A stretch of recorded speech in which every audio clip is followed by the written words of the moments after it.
نحمده ونصلي على رسوله الكريم اما بعد فاعوذ بالله من الشیطان الرجیم بسم اللہ الرحمن الرحیم واما السائل فلا تنهر صدق اللہ العظیم رب اشرح لي صدری ویسر لي امری واحلل عقدۃ من لسانی یفقهوا قولی۔ آپ کو علم ہے کہ آج سے ہم ایک نیا سلسلہ شروع کر رہے ہیں، اس لیے کہ اب تک تو جو میرا معاملہ رہا ہے وہ درس و خطاب اور وہ مونولوگ ہوتا ہے کہ ایک شخص جو ہے وہ گفتگو کر رہا ہے اور دوسرے لوگ سن رہے ہیں، اور اس میں اگر ہم کبھی سوال جواب کی نشست بعد میں رکھتے بھی تھے تو چونکہ میں اپنی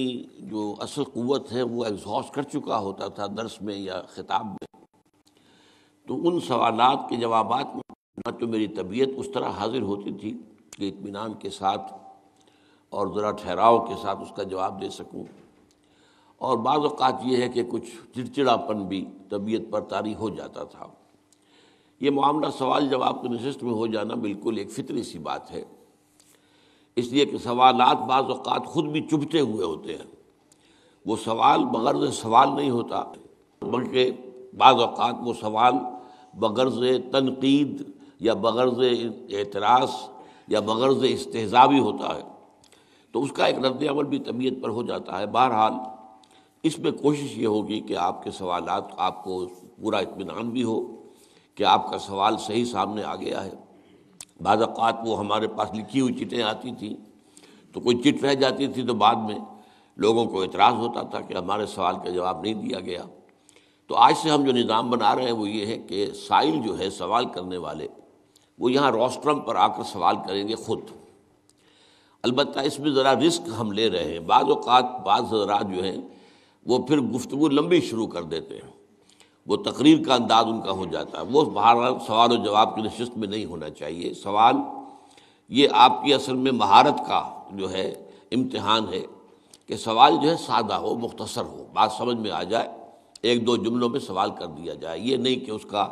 ایک پس منظر اور اس کے پھر دلائل اور اس کا سب، وہ تو پھر ایک تقریر کی بات ہو جاتی ہے۔ تو وہ بعض اوقات آپ کو یاد بھی ہوگا کہ میں کہتا رہا ہوں کہ اگر کوئی صاحب کوئی سوال لمبا کرتے تھے تو میں کہتا تھا کہ آپ مجھ سے میری تقریر کا انتقام لے رہے ہیں، اتنی لمبی تقریر کر کے کہ میں نے آپ کی سنی ہے تو آپ میری سنیں۔ یہ انداز نہ ہو، بلکہ مختصر ترین انداز میں سوال کیا جائے۔ اچھا، سوال کے بعد یہ ہے کہ ایک مزید سوال کی گنجائش رہنی چاہیے، جسے عام طور پر کہا جاتا ہے سپلیمنٹری کویسچن۔ آپ نے ایک سوال کیا، میں نے جواب دیا، آپ کا اطمینان نہیں ہوا اس اعتبار سے کہ شاید وہ میں خود اپنی بات واضح نہیں کر پایا ہوں، اسی لیے جواب میرا جو ہے وہ میری تسلی کا ذریعہ نہیں بنا ہے، یا یہ کہ کوئی ایک نقطہ اس میں ایسا ہے کہ جس کی وہ مزید وضاحت چاہیں، تو سپلیمنٹری کویسچن بھی ایک کی مزید اجازت ہوگی، ایک جو ہے مین سوال اور دوسرا پھر اس کے بعد ایک سپلیمنٹری کویسچن۔ اس کے بعد یہ ہے کہ اگر بات جو واضح آپ پر نہ ہو تو پھر مزید گفتگو کو بحث کی شکل دینے کا یہ موقع نہیں ہے۔ پھر تو یہ ہے کہ میں حاضر ہوتا ہوں روزانہ عصر سے لے کر عشاء تک، اگر میں لاہور سے باہر نہ ہوں، لاہور میں ہوں، تو یہ میں نے اپنا کھلا وقت رکھا ہوا ہے۔ اس وقت آنے کے لیے کوئی پہلے سے اپائنٹمنٹ لینے کی ضرورت نہیں ہے۔ صبح کے وقت میں تو مجھ سے اپائنٹمنٹ لینی ہوتی ہے، میں اس کے بغیر ملاقات نہیں کر سکتا، میری طبیعت عام طور پر صبح کے وقت میں صحیح نہیں ہوتی، لیکن شام کو عصر سے اور عشاء تک کا وقت میں نے رکھا ہوا ہے۔ تو جو حضرات بھی مزید کسی معاملے میں، اپنے کسی مسئلے میں اگر اس کے اندر زیادہ تفصیل کے خواہاں ہوں، زیادہ بات مجھے سمجھانا چاہیں یا مجھ سے سمجھنا چاہیں، تو پھر یہ ہے کہ وہ تکلیف کریں اور شام کے اوقات میں میرے پاس قرآن اکیڈمی میں آ جائیں۔ یہاں ظاہر بات ہے کہ اسی انداز ہوگا کہ میرا آپ کے سوال کا جو جواب بھی میں پیش کروں، پسند آئے قبول کیجئے، پسند نہ آئے چھوڑ دیجئے، لیکن اس پر کسی بحث و تمہیز کا یہ موقع نہیں ہے۔ اور میں نے آج خاص طور پر اپنے آپ کو سنانے کے لیے وہ جو قرآن مجید کی آیت ہے سورۃ الضحیٰ کے اختتام پر جو آتی ہے، وہ میں نے اپنے آپ کو سنانے کے لیے پڑھی ہے کہ اما السائل فلا تنہر، سوال کرنے والوں کو جھڑکو مت۔ اس میں سوال کرنے والے سب مفسرین کے نزدیک دونوں طرح کے سوال کرنے والے ہیں۔ ایک جو آپ سے کوئی مالی تعاون چاہتے ہیں، کوئی صدقہ خیرات کی طالب بن کر آئے ہیں، کوئی امداد چاہتے ہیں، وہ بھی سائل ہیں۔ اسی طرح کوئی شخص اگر علمی بات کوئی آپ سے پوچھنا چاہتا ہے، کسی معاملے میں رہنمائی چاہتا ہے، وہ بھی سائل ہے۔ فَأَمَّا السَّائِلَ فَلَا تَنْهَرْ، تو جو ہدایت ہے اللہ تعالیٰ کی طرف سے وہ یہ ہے کہ سائل کو جھڑکو مت، جو بھی بات ہے وہ کہو اور سہل انداز میں کہو، سہج انداز میں کہو۔ تو آپ دعا کریں کہ میں اب قرآن مجید کی اس ہدایت پر پورا اتر سکوں۔ ایک آدھ بات اور بھی کہ یہاں جو سوالات ہیں اس میں ایک سیلف سینسر آپ کو خود لگا لینا چاہیے۔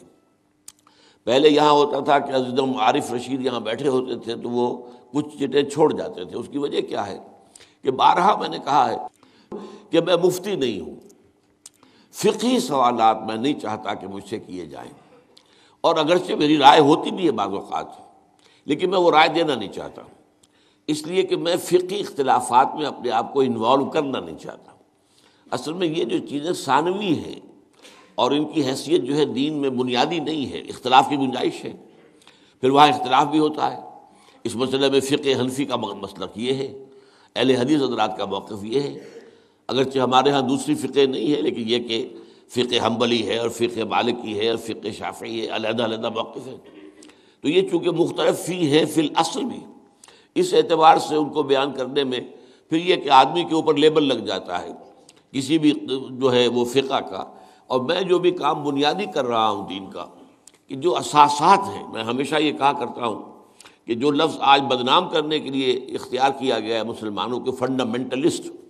تو میں واقعتاً فنڈامنٹلسٹ ہوں، یعنی دین کے جو فنڈامنٹلز ہیں میرا سارا ایمفیسس ان پر ہے، اس کی جو فروعات ہیں ان فروعات کے اوپر میرا ایمفیسس نہیں ہے، نہ میں نے انہیں اپنا موضوع بنایا ہے، نہ میں اس معاملے میں کوئی فتوے دیتا ہوں۔ یہاں ہمارے ہاں ظاہر بات ہے کہ یہ علم جو ہے، یہ فقہ کا علم، یہ تو بہت وسیع ہے ہمارے ہاں، کتنے مدارس ہیں کہ جو اس کے لیے اس کی ترویج کے اندر جو ہے وہ عمل پیرا ہیں۔ اور آپ کو معلوم ہے کہ ہر جو بھی مسجد ذرا سی بھی سائزیبل مسجد ہے، بہت چھوٹی چھوٹی مسجدوں میں تو ہو سکتا ہے کہ صرف جو ہے ناظرہ پڑھنے والے اور حافظ صرف وہی امام بھی ہو، کہ عام طور پر تو ہمارے ہاں جو علماء ہوتے ہیں فارغ التحصیل وہ امام ہوتے ہیں، خطیب تو وہ ہوتے ہی ہیں، بہرحال خطیب تو اس کے بغیر ہوتا نہیں ہے۔ ان سے آپ کو سوالات کر سکتے ہیں اور ان سے معلوم کر سکتے ہیں، تو فقہی سوالات مجھ سے نہ کیے جائیں۔ باقی یہ ہے کہ جو اصل حکمت دین کا فلسفہ، دین چاہتا کیا ہے، ہمارے فرائض کیا ہیں، دین کے غلبے کی جد و جہد فرض بھی ہے یا نہیں ہے، اور اگر اس کی فرضیت ہے تو وہ کس درجے کی ہے، اس میں یہ کہ طریقہ کار کیا ہے، اس میں اگر کوئی ابہام ہے، کوئی اشکال ہے، میری باتوں کے ضمن میں کوئی سوالات آپ کے ذہن میں ہیں، تو ان کو در حقیقت ان کو ڈسکس کرنے کا یہ ہمارا فورم ہوگا انشاءاللہ العزیز۔ اور اب جو بھی حضرت صاحب آئیں یہاں تشریف لائیں اور اپنا سوال کریں۔